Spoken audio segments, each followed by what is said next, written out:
mesmo mentindo devo argumentar que isto é bossa nova, que isto é muito natural. O que você não sabe nem sequer pressente é que os desafinados também têm coração. Fotografei você na minha Rolleiflex, revelou-se a sua enorme gratidão.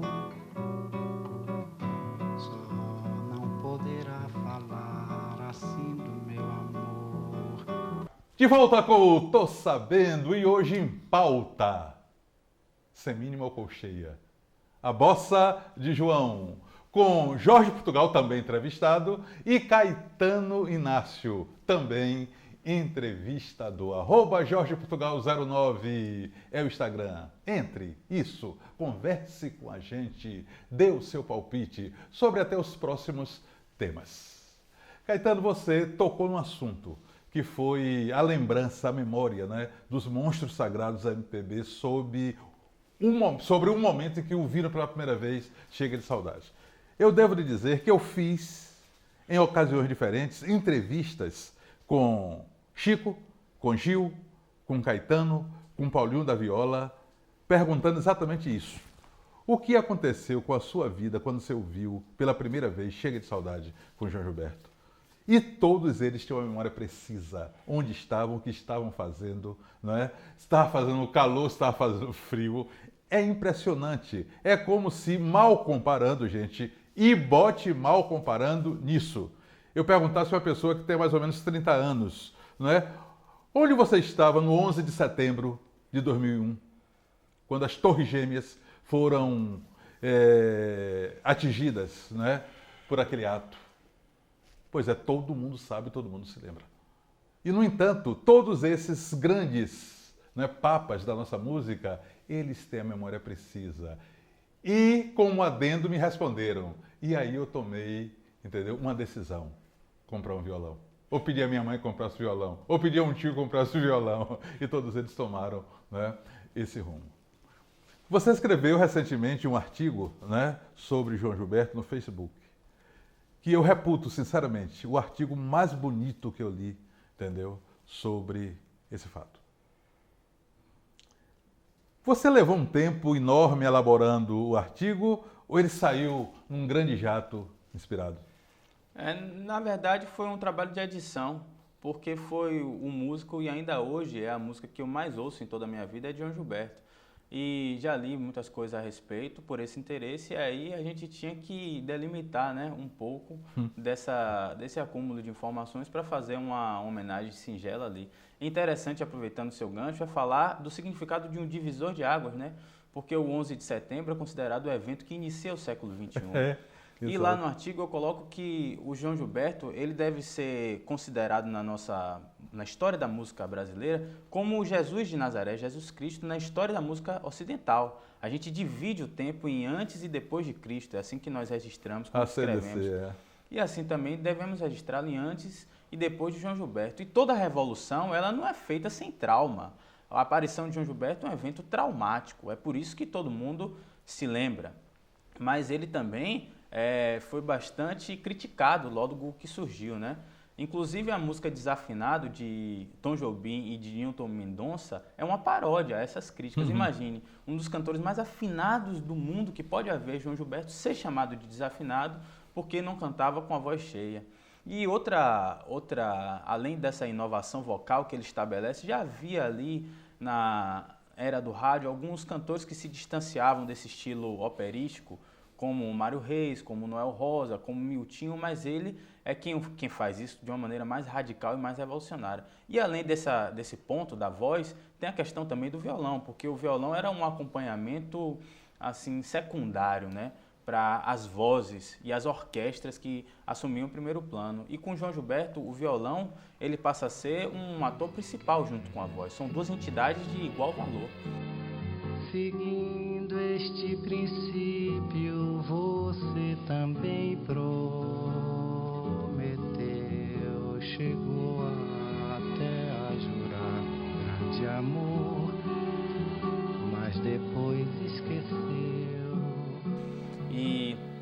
por isso que os discos dele, boa parte deles foram gravados só em voz e violão. E o violão tem o mesmo volume, a mesma intensidade da voz.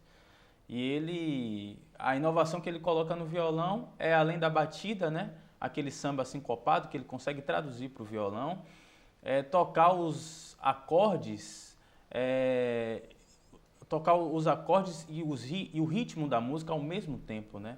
Com a mão direita. Isso aí cria uma sonoridade nova que encanta e deslumbra a todos, né?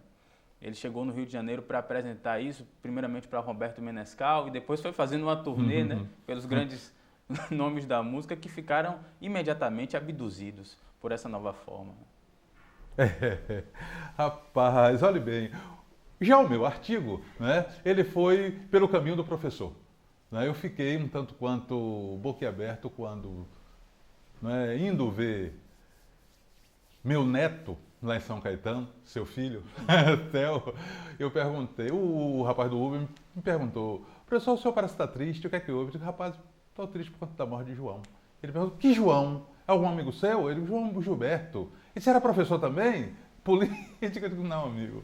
Aí expliquei a ele que era João Gilberto, ele nunca tinha ouvido falar possivelmente de João Gilberto. Só foi despertado quando disse, o cara que gravou aquela música, olha que coisa mais linda, mais cheia de graça. Ele, eu já ouvi essa música assim. Mas o nosso presidente, né, nosso lá deles, Bolsonaro, né, quando foi também abordado sobre a morte de João Gilberto, ele respondeu, parece que ela é uma pessoa muito conhecida, né? Imagina você. Legal?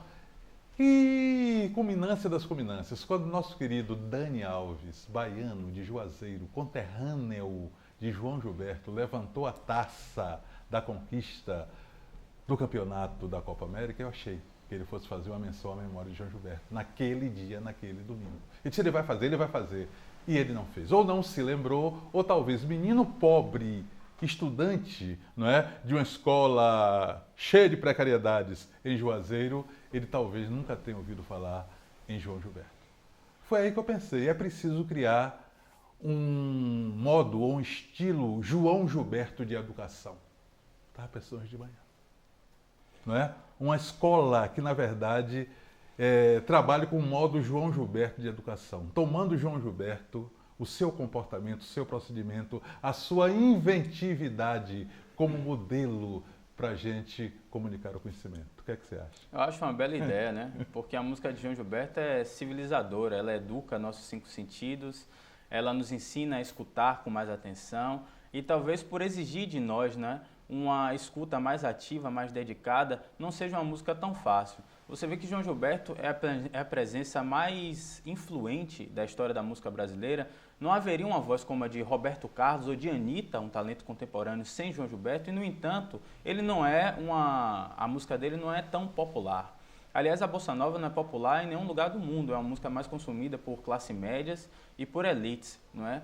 Talvez porque seja uma música próxima à música de concerto. Chico Corea disse que a música dele tem a mesma sofisticação da música de concerto, mas com muito mais vivacidade. E esse diálogo que a Bossa Nova faz com o jazz também é interessante, porque Nina Simone, ela disse que o jazz não era uma música de negro norte-americano, era a música clássica dos Estados Unidos. Então, João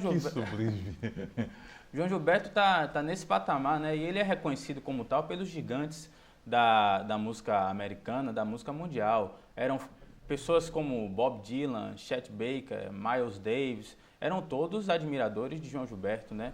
Que conheceram a música dele a partir do histórico concerto no Carnegie Hall, em Nova York, em 1962, onde também se apresentaram Tom Jobim, a orquestra de Oscar Castro Neves, e ali o talento dele ficou evidente para os Estados Unidos e dali para o resto do mundo. E a América não deixou ninguém voltar. Ele morou lá, é verdade. É verdade. Gente, olha só que papo gostoso, maravilhoso, mas eu vou chamar um quadro que eu sei que você adora. Recebendo Jorge. Olha bem. Vou aprender a ler pra ensinar meus camaradas. Vou aprender a ler pra ensinar meus camaradas. Aprender a ler pra ensinar meus camaradas. Vou aprender Minha gente, e hoje Jorge está sendo recebido aqui no Colégio Hermano Gouveia. A gente vai falar sobre um projeto brilhante, magnífico, desenvolvido pelo colégio e também, por pessoas da comunidade, intitulado Redação O que Escrever. Estou aqui ladeado pela diretora do colégio, professora Eliene, Júnior Gonçalves. E a galera do Hermano. E aí, galera? Maravilha, maravilha, maravilha. Como é que surgiu, entendeu, a ideia genial desse projeto? Bom, ele parte de um problema. Que problema é esse? Muitas vezes o nosso aluno, diante dos temas de redação do Enem, ele acaba, devido à falta de informação, que acaba sendo muito comum, na rede pública, enfim, na população em geral, ele acaba se deparando com temas que ele não tem informação alguma e, pelo fato de não ter informação, acaba não tendo elementos para poder construir um texto argumentativo. A ideia do projeto, o projeto Redação O que Escrever, a ideia aqui não é propriamente dar aula de redação, mas discutir os temas que geralmente são cobrados na redação do Enem. Esse é o objetivo específico do projeto. O objetivo geral é ajudar o nosso alunado a poder estar construindo uma leitura própria de mundo. Professora Eliene, há quanto tempo o projeto? O projeto existe há um ano, iniciativa do professor José Gonçalves. Nós aceitamos e abraçamos o projeto, porque temos alunos aqui que têm potencial e o projeto trouxe uma perspectiva maravilhosa para a comunidade aqui de Vida Nova, do Hermano Gouveia, porque os meninos passaram a ter uma visão de realmente da estrutura de uma redação, de como se elaborar uma redação, incentivou os alunos a buscar mais a leitura, a pesquisa. O professor conseguiu trazer profissionais excelentes que fizeram aulões maravilhosos e veio a culminar também com a estratégia do governo do Enem 100%. O Enem 100% busca criar algumas atividades, aulões, algo que vinha incentivar o aluno, motivar o aluno, vinha articular, trazer uma mobilização, uma movimentação para a escola. E eu quero aqui parabenizar essa turma do Hermano Gouveia, a professora Eliene, a Júnior, tá? Enfim, a todos aqueles que contribuem para aquilo que eu chamo de teia do bem.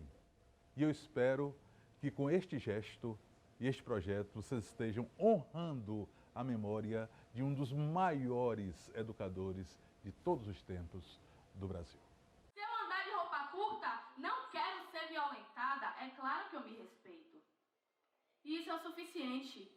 Mas se eu passar na rua, não solte cantada barata. Quero ser respeitada, nunca violada e jamais maltratada. Eu sou mulher, meu irmão. E é isso que eu digo. Eu faço o que eu quiser. Eu não quero correr perigo, não. Mostre o direito da mulher, defendo sua causa e boto pra correr qualquer machista que manda trocar minha calça. Não quero passar na rua e ouvir: e aí, morena? Digo que essa poesia foi da minha autoria e recitada por mim, o Winnie Lorena. Obrigada. Que esplende de tramonte de Pindeva, a de sobro te assoma.